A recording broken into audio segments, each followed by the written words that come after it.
Hi, friends. Welcome to today's episode of We Are Marketing Happy, a healthcare marketing podcast. I am your host, Jenny Bristow, and I'm also the CEO and founder at Hetty and Hop, a full service, fully healthcare marketing agency. I am so excited. Today is our 100th episode of our podcast. It has been a super fun, rewarding journey. And to celebrate, I invited Maggie Piasecki. She is the other owner at Hetty and Hop, and she's also our agency's president, our fearless leader. So Maggie, so excited to have you on today. Welcome. Thank you. I'm excited to be here. So before we dive into today's topic, I wanted to do a little bit of a throwback. So our first ever episode was in August of 2022, and I had my dear friend Annie Harmon on. We met when she was at Ascension, and at the time during the interview, she was at Reputation. She's now at Press Ganey. In their healthcare division, but we were kind of snapshotting a moment in time, talking about the impact of reputation for health systems and the different technologies that systems were using to try to improve their reputation online. So if you want to throw back about what technologies were trending in 2022, go give that one a listen. But today we're going to talk about the 4 top themes that we are seeing with healthcare marketing executives. So Maggie and I consistently talk. We have a handful of conversations every week with folks across the country. And with that, we really have our finger on the pulse about what's keeping them up at night. What is their leadership asking them to talk about in board meetings and leadership meetings? What are the trends their team members are bringing to them, wanting to invest time and budget on? So let's dig into the first one. The first theme is staying ahead of patient expectations and AI being the go-to. So Maggie, I know we're hearing about patient expectations and AI often. What are you hearing? Mm-hmm. Yeah, so it's a complicated one because I think any healthcare executive you talk to will always ask about patient acquisition, like how are we being different? How are we staying ahead of the competition? And some of the key themes that keep popping up is, multi-channel, omni-channel approaches aren't enough anymore, right? Patients, we know that they're online. We know that they're always going online when they're searching for information, whether it be research or searching for a new provider. But they're doing that across such a variety of different platforms, channels, mediums, and they're expecting for these organizations to show up in all of those different channels, platforms, and mediums, right? And now you have AI search coming into the realm as well, which creates a whole new set of difficulties. So I think some of the biggest challenges are ensuring that our healthcare clients are prepared to show up across all of those different mediums, platforms, channels, et cetera, when the patients need it. They expect it quickly, but they also then expected to be connected to a human if they need to speak with them. So making sure that all of that is integrated. But the other piece is I really think around content strategy. So we're hearing content strategy a lot, especially with the AI tools. So this no-click type of search mentality really needs to come to the forefront in ensuring that, our clients' content is ready to be very easily digested and picked up, whether it is through an AI search result or an AI tool itself. It's almost like a bit of a conversation, right, between patients and these AI tools. So I think, content strategy that works across a variety of different platforms, but also is digestible from an AI standpoint have been really some big challenges that have been coming through in a lot of our conversations.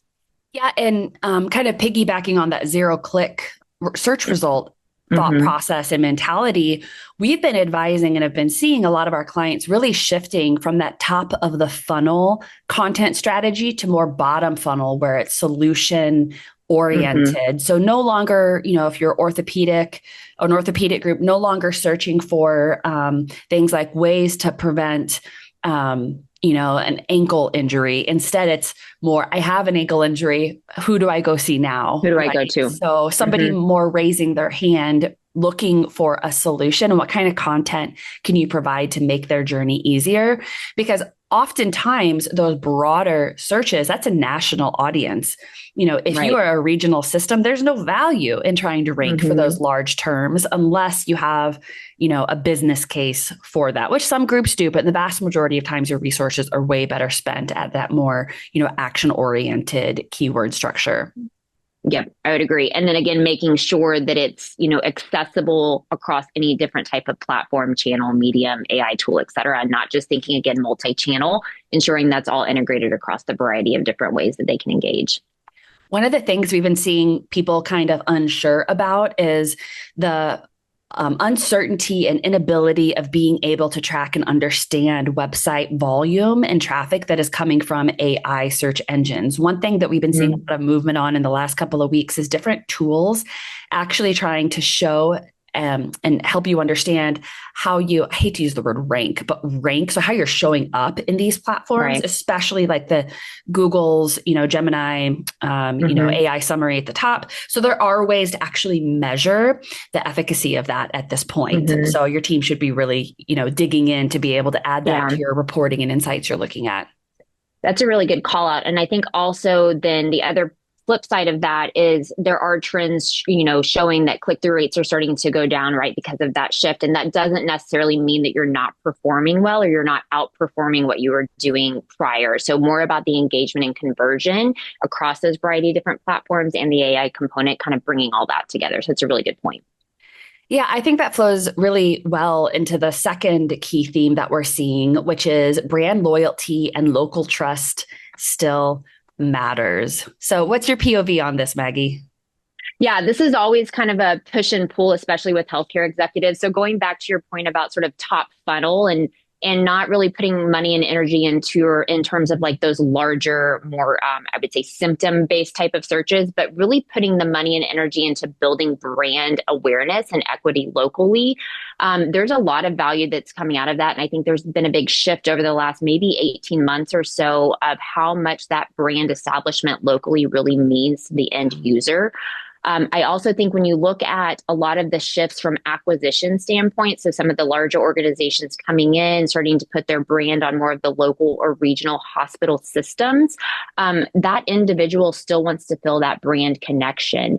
And so when we're in a room with healthcare executives and we're talking about, where do you want to spend your money, where you're going to get the best bang for your buck, we do try and move them up a little bit to brand awareness, because while it won't show an immediate impact, it is building that long-term value and relationships.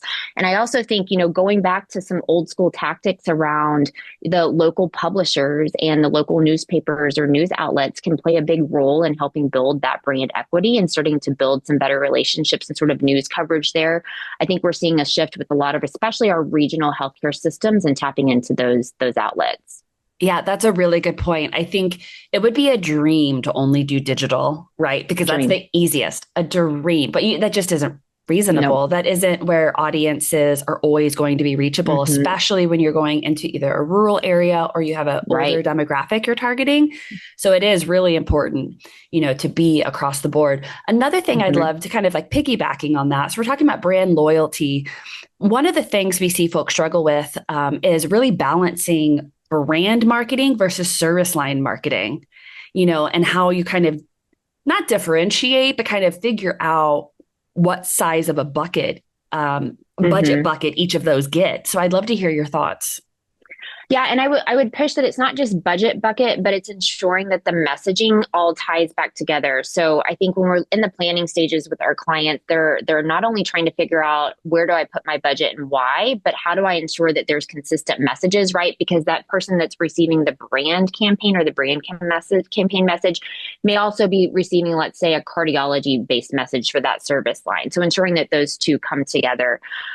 What we typically try and do is we get down to what that client needs to see from an ROI perspective with getting those patients in the door. So I think if you talk with any hospital system, for example, they're going to have a set goal on the number of new patient acquisitions or the type of market share they want to take over from those service lines. So getting creative about how do we adjust marketing spend to meet that demand. And maybe it's a 5-month sprint, depending on what the turnaround time or sort of leeway time is to get them in the door. But that's one way that we would often push our teams to look at that. And then, I go back to the messaging matrices, which I feel like fell off for a little while, are really coming back when we think about tying that brand back into the service lines. And so we're about to go into planning stages for a lot of our clients and thinking about that brand and messaging matrix across the brand, but also then the service lines really helps get that marketing team and anybody else that's activating for them consistent ways that we're communicating with the audience because they're going to see it, a bunch of different times across a variety of different mediums. Yep, that's a great point.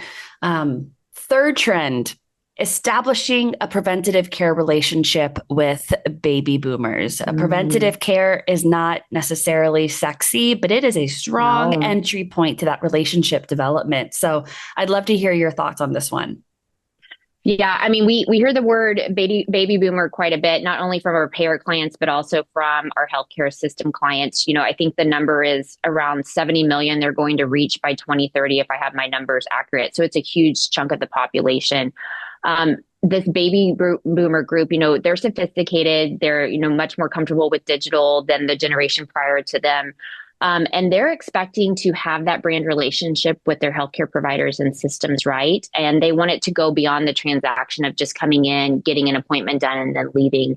So a lot of what we're hearing from executives is challenging us to think about how do we get in at that preventative care point? How do we continue to extend that relationship with the baby boomer audience to where we're not just a transactional name to them, we are a trusted relationship healthcare partner to them, to really get them in that long, because there's going to be a variety of different needs that they're going to require over the next 15 to 30 years. Absolutely. And making it easy for them to schedule those appointments and, minimal and clicks. Integrating the comms and all of those different pieces. Yep. All of those things. And then last but not least is they're talking about focusing not just on patient acquisition, right? Onesie, twosies, bringing in new folks, but really thinking about capturing more of the healthcare dollar overall for their patients. So share your thoughts here. So patient acquisition obviously is number one across the board, right? That's what we hear in and out of every conversation. But where we are seeing that extend is once they get that patient in the door, the marketers, not the healthcare organization, but the marketers themselves are being challenged with how do they expand that footprint with that individual patient, right? So if they come in, let's say for an emergency room visit, how do we extend to get them to take another service with that healthcare organization, right? Once we have them in the door, how are we extending to think about preventative care or this type of subspecialty, whether it may be cardiology or orthopedics, whatever have you. So there's a big challenge and push down to marketers to not stop at patient acquisition and to think about how do they nurture that patient once they're in the door of the system. It's obviously a hard balance, I'm sure, as everybody knows, from a privacy standpoint. But I think one trend that I believe you talked about in your original episode is the tech stack behind it, right? So I think healthcare organizations across the board are continuing to see some gaps in how do they integrate those variety of different techs and platforms from the point of patient acquisition to ensuring that we can compliantly communicate with them about what else is available.